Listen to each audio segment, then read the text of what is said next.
আছে কি দেখো ভাই, এটার কিন্তু সিএস এর হচ্ছে মেইন সূত্র হচ্ছে পাই দিয়ে, সিসিএস এর কি সিএস এর কি বলতো পাই দিয়ে। এখন কথা আমরা নিচে 1000 কেন ইউজ করি, দেখো আমরা ইঞ্জিনিয়াররা মানে মোটামুটি হচ্ছে আমরা যে ডিটা ইউজ করি মিলিমিটারে বেশি, বা আমাদের প্রশ্নে যেটা দেওয়া থাকে ডাইরেক্ট মিলিমিটারে দেওয়া থাকে।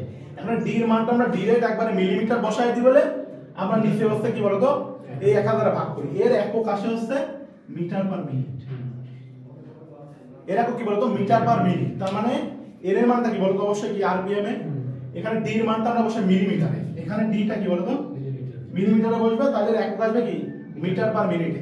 মানে কাটিং স্পিড কাকে বলে, প্রতি মিনিটে যতটুকু দ্রুত অতিক্রম করে ওটা কি তার কাটিং স্পিড। এতটুকু ক্লিয়ার?